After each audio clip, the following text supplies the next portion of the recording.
오늘의 주제는요, 비실거리는 또 한국 증시 속에서 외국인들의 움직임에 대해서 자세히 이야기를 해볼까 합니다. 일단 10월 19일부터 유가증권 시장에 외국인들이 3거래일째 좀 들어온 모습인데요. 10월 요인만 보면 외국인 국내 증시에 어느 정도 규모로 좀 들어와 있는지 이거부터 좀 체크가 필요할 것 같아요. 어떻게 되나요?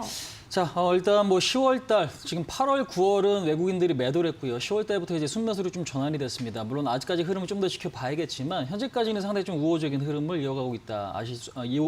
우호적인 흐름을 이어가고 있습니다. 외국인들은 현재 오늘까지 1조 2,400억 정도 순매수를 좀 보여주고 있습니다. 근데 이제 기관 같은 경우는 한 100억 정도 순매수를 좀 보여주고 있고, 그다음에 이제 최근 시장이 사실상 기관 때문에 상당히 좀 부진한 모습들이 좀 많이 나타냈었는데 외국인들의 매수는 상당히 좀 강력하죠. 근데 이제 외국인들이 매수했음에도 불구하고 지수의 어떤 흐름은 상당히 그렇게 썩 마음에 들지 않는 흐름들이 좀 연출이 되고 있다는 거 확인하실 수가 있겠습니다. 그다음에 이제 하나 덧붙여 보자면 이제 선물이 굉장히 좀 중요한 것 같아요. 그러니까 선물 동향도 중요한데 외국인들이 10월 달에 1조 원 정도 선물을 순매수했습니다.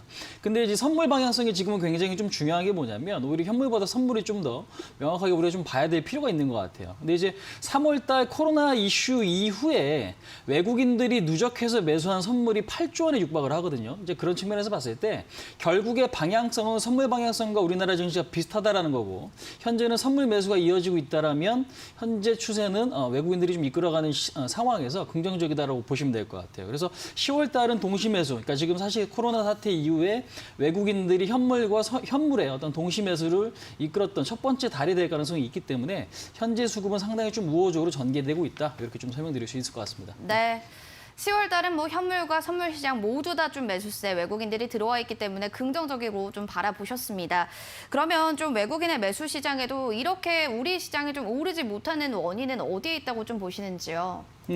일단 중요한 거는 미국 증시가 얼마 전에 이제 급등을 했어요. 그러니까 사실상 뉴욕 증시가 한번 신고가를 이제 다시 경신을 하는 이제 그런 흐름이 연출이 됐었는데, 우리나라뿐만 아니라 전 세계적으로 사실 고점을 넘어가지 못했습니다. 그러니까 그런 측면에서 봤을 때 사실상 차트 흐름 보시면서 간단하게 조금 이야기 드릴 부분은 뭐냐면, 미국이 지금 9월 달에 고점을 얼마 전에 이제 나스닥 기준에서 벗겨내려고 하는 이제 그런 흐름이었죠. 근데 이제 이 미국의 흐름대로라면 우리나라뿐만 아니라 뭐 독일 증시라든가 일본이라든가 아니면 대만, 홍콩 이런 데도 급등이 일어났었어야 되는데 사실 미국 말고 오른 지역이 없어요. 그러니까 지금 독일 같은 경우도 고점을 이제 못 넘어가는 이제 그런 흐름들. 그다음에 지금 니케이 지수 같은 경우도 고점을 못 넘어가는 이제 흐름들이 좀 발생을 했거든요. 이제 이런 측면에서 봤을 때 우리나라만의 문제는 아니었다라는 거고. 근데 이제 이 상황에서 기관들의 매물 소화를 외국인들과 기관들이 좀 해냈다라는 거죠. 그런 측면에서 봤을 때 다소 좀 지지부진한 흐름들이 연출되긴 했지만 결국 내용적으로 나쁘진 않다. 단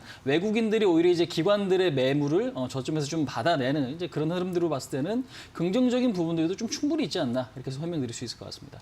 네, 그럼 원달러 환율 이야기도 해보겠습니다. 1,130원대로 좀 올라섰는데 현재도 1,132원 선에서 움직이고 있습니다. 이런 흐름 계속해서 좀 이어질지도 궁금하고요. 또 환율의 흐름 외국인 포지션별로 좀 어떻게 될지 이에 대해서도 점검 도와주시기 바랍니다. 네, 일단 지금 원달러 환율 오늘 같은 경우 1,132원을 기록을 하고 있습니다. 7원 정도 이제 급락을 했는데 사실상 9월 달 들어서 원달러 환율이 급격하게 좀 내려오는 상황들이 만들어지고 있어요. 물론 5월 달 고점 대비 현재까지 봤을 때 100원 정도 빠졌고요.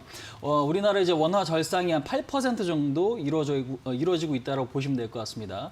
뭐 사실상 지금 우리나라뿐만 아니라 중국의 영향력이 상당히 좀 크다라고 우리가 좀 봐야 될 것 같은데, 위안화 강세가 곧 원화 강세로 이끌어지고 있고, 그다음에 지금 미국 같은 경우도 달러 약세 흐름이 최근에 좀 가파르게 좀 나타나고 있죠. 이제 이런 흐름도 우리가 좀 주목을 할 필요가 있을 것 같아요. 그러니까 결국에는 우리나라 같은 경우도 지금 수출이 잘 되어가는 어떤 그런 그림들, 그다음에 지금 외환 보유가 다시 사상 최고치를 좀 경신했다라는 부분들, 그다음에 전 세계적으로 중국을 비롯해서 우리나라가 지금 코로나 대응을 상당히 좀 잘하고 있다라는 부분들. 그러니까 즉 경기 상황이 좋기 때문에 그 나라 화폐 가치는 올라가는 게 이제 당연하겠죠. 근데 이제 그 흐름과 맞물려서 최근에 지금 미국의 어떤 경기 부양책이라든가 이제 이런 부분들에 대한 어떤 기대감도 현재 미국의 어떤 달러 약세를 좀 유발시키고 있다. 이제 이렇게 좀 보실 수가 있겠습니다. 그래서 외국인 입장에서는 사실상 굉장히 조금 반가운 구간이죠. 환차 이익과 주가의 어떤 상승을 두 가지를 같이 먹을 수 있는 구간이다라는 거죠. 그러니까 환율이 아까 말씀드린 대로 8% 원화가 절상이 됐으면 외국인 입장에서는 앉아서 8% 수익을 거둔 거예요. 근데 이제 뭐 만약에 삼성전자 주식이 저점 대비 한 15% 올랐다고 치면 그 삼성전자 실적 수익과 그다음에 지금 환차 이익을 같이 가져가실 수 있는 이제 그런 어떤 흐름들이 연출되고 있기 때문에 현 현재로서는 원화 강세는 조금 더 이어질 가능성이 높다. 이제 그 이유는 궁극적으로 경제 상황이 앞으로 좀 더 개선될 가능성이 높다라는 거죠. 근데 이제 우리나라뿐만 아니라 위안화 흐름과 연동을 보여주고 있는 게 원화이기 때문에 현재는 위안화가 그러면 내년에도 조금 더 절상을 보이고 우리나라 원화 같은 경우도 그 흐름에 맞춰서 움직인다. 그다음에 전 세계의 어떤 경기 상황이 조금 더 괜찮아져서 수출 개선이 조금 더 이루어질 수 있다라고 하면 우리나라 지금 원화 강세는 조금 더 이어지면서 외국인들의 어떤 수급을 이끌어낼 수 있다. 이렇게 좀 정리를 해보시면 될 것 같습니다. 네, 그럼 외국인들이 유입되고 있는 뭐 종목군 섹터는 어떤 것들이 있는지도 사실은 눈여겨봐야 될 하나의 중요한 요인 중 하나죠. 일단 최선호주를 알고 싶습니다. 어떤 종목이 될까요? 뭐 사실상 지금 많은 종목이 있습니다. 시장이 얼마 전까지 어제만 해도 상당히 좀 변동성이 좀 컸었는데 사실상 시장이 많이 빠지면 살 종목이 많아집니다. 근데 이제 중요한 거는 많이 오른 종목보다 많이 빠진 거에서 뭔가 변화들이 좀 일어나고 있다는 거죠. 그러니까 지금 시장 최근에 보시면 유통, 그다음에 지금 의류, 그다음에 지금 보시면 뭐 항공이라든지 많이 빠졌던 그러니까 코로나 피해주들이 서서히 뭔가 흐름이 조금 바꿔가고 있다는 거에 좀 주목할 필요가 있을 것 같아요. 그래서 제가 오늘 말씀드릴 종목은 FNF를 좀 말씀을 드려볼까 합니다. FNF 같은 경우는 많이들 아실 겁니다. MLB, 그러니까 지금 모자로 상당히 좀 유명한 브랜드고 디스커버리 브랜드로 상당히 입지를 지금 다지고 있는 이제 그런 기업이죠. 근데 이제 중요한 부분들은 중국이 이제 광군제, 우리나라로 따지면 이제 빼빼로데이 11월 11일인데 중요한 거는 11월 11일에 대한 어떤 매출 증가 기대감도 물론 있지만 현재로서는 현지에 대한 어떤 매출 증가, 그러니까 우리나라 내수뿐만 아니라 중국 현지에 따른 어떤 매출 증가 기대감도 같이 걷어갈 수 있다. 그다음에 코로나가 현재로서는 상당히 전 세계적으로 확산되고 있긴 하지만 이런 흐름들이 조금이라도 개선된다면 가장 빨리 올라갈 수 있는 부분 중에 하나가 소비재죠. 그 안에서도 의류다라는 거죠. 그래서 일단 FNF를 말씀을 드리고요.